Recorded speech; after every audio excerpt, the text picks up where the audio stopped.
살이 빠지고 있는지 확인하려고 매일 아침 체중계에 올라가 본 적 있으시죠? 숫자가 그대로일 때마다 나는 살이 안 빠지는 체질인가? 라며 불안해하고 유튜브나 인스타그램 보면 일주일 만에 5kg, 한 달 만에 10kg씩 뺏는다는데 나는 왜 이럴까 답답하셨나요? 저 역시 운동과 식단을 지켜도 체중이 그대로고 근육은 빠지고 지방만 늘어날 때가 있었습니다. 특히 체중에 벽이 있구나 느꼈는데 88kg에서 80kg까지는 한두 달 만에 뺐거든요. 그런데 80kg에서 79kg까지 그 1kg를 넘어가는 게 어떤 방법을 해봐도 안 되는 거였어요. 그래서 나는 계속 안 되는구나 하면서 계속 80kg대를 유지하면서 오래 있었어요. 유튜브 영상 찾아보면 숫자가 중요한 게 아니다라고 하는 뻔한 영상들은 많은데 그냥 자기가 뺀 방법 설명하는 게 대부분이고 나는 그 방법들 안 돼서 너무 힘이 빠지더라고요. 실패해서 포기하면서 좌절하다 보니까 내가 심리적으로 좀 약한 것 같다 생각해서 그때부터 체중 감량과 마음에 대한 내용들을 뒤져봤어요. 시간 날 때마다 인터넷에서 생리학과 심리학 관련된 논문들이나 책, 유튜브를 찾아보고 뒤졌어요. 이쪽 관련된 내용만 죽어라 몇 달을 찾고 읽다 보니까 결국 책 하나가 딱 남더라고요. 오늘은 제가 힘들게 찾고 지금은 제 바이블 중 하나가 된 유명한 미국의 심리학 코치이자 체중 감량의 심리학이라는 책을 쓴 앤드류 바샤프닉의 이론을 토대로 진짜 살이 빠질 때 나타나는 신호를 제대로 설명해 보려고 합니다.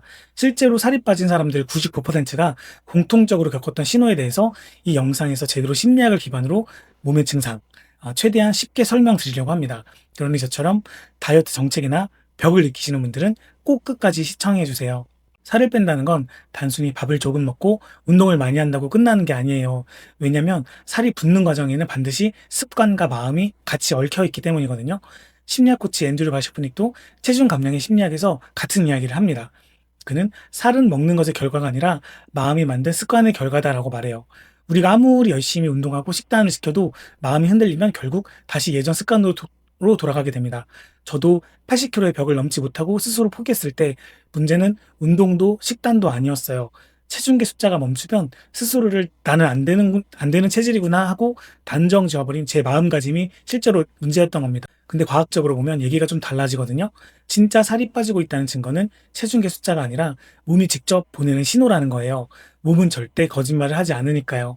그렇다면 거짓말을 안 하는 진짜 몸이 보내는 신호 5가지를 차례대로 말씀드릴게요. 다이어트 관련 생리학과 심리학 연구에서 반복적으로 나오는 5가지 신호를 정리했습니다. 첫 번째, 뱃살이 단단했다가 말랑해지거든요. 살이 빠질 때 제일 먼저 줄어드는 건 내장 지방이에요. 눈으로 바로 보이진 않지만 바지 허리가 헐렁해지고 배를 눌러보면 그 차이를 알 수 있습니다. 시간이 지나면 뱃살 속에 지방까지 빠지면서 뱃살이 딱딱했던 게 점점 말랑해져요. 저도 어느 날 배를 꼬집어 보니까 예전처럼 딱딱하지 않고 어느새 부드러워져 있더라고요. 그게 첫 번째 확실한 신호였습니다. 두 번째, 몸이 피곤해지고 힘이 빠집니다. 아이러니하지만 살이 빠질 때 오히려 몸이 더 지쳐요. 우리 몸은 지방을 태우면서 변화를 준비하기 때문에 잠깐 동안은 기운이 없어질 수 있습니다. 그래서 다이어트를 시작했더니 감기 걸린 것 같다라는 분들도 많죠. 저도 비슷했는데 알고 보니 몸이 바뀌고 있다는 중요한 신호였습니다. 이런 순간일수록 포기하지 말고 충분히 쉬고 몸을 회복시켜 줘야 합니다. 세 번째, 입맛이 변합니다. 다이어트가 잘 되고 있을 때 가장 신기한 건 먹고 싶은 게 달라진다는 거예요. 예전에는 매운 거, 달달한 거, 기름진 게 좀 땡겼다면 어느 순간 담백하고 가벼운 음식이 더 좋게 느껴지기 시작하거든요. 이 신호가 왔다면 이것은 바로 뇌가 바뀌는 과정입니다.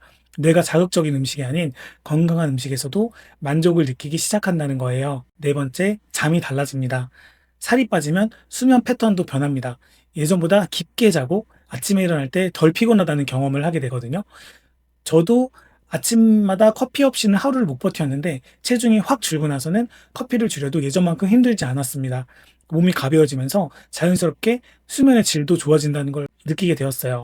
다섯 번째, 마음이 버텨집니다. 심리학에서는 다이어트를 심리 게임이라고 부르거든요. 왜냐하면 체중계 숫자에 흔들리지 않고 몸의 신호를 인정할 수 있다면 그 자체만으로도 성공이라는 거예요.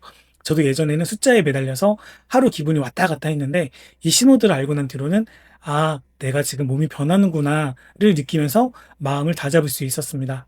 몸이 보내는 변화의 신호는 절대 거짓말을 하지 않아요. 앤드류 바시프닉도 그의 책 체중 감량의 심리학에서 체중은 단순한 숫자가 아니라 습관과 마음의 결과라고 강조합니다. 결국 몸이 보내는 변화를 읽어내는 사람이 끝까지 간다는 거죠. 저 역시 이 사실을 받아들이고 나서야 정체기를 이길 수 있었고 체중계에 흔들리지 않고 다시 앞으로 나아갈 수 있었습니다. 혹시 지금 숫자에만 매달리고 계시다면 오늘부터는 몸이 보내는 작은 신호들을 먼저 꼭 확인해 보셨으면 합니다. 그 신호들이 보이고 있다면 이미 여러분은 제대로 잘 가고 있는 겁니다. 영상이 도움이 되셨다면 구독과 좋아요도 꼭 부탁드립니다. 감사합니다. 꼭 다이어트 성공하시길 기원드립니다.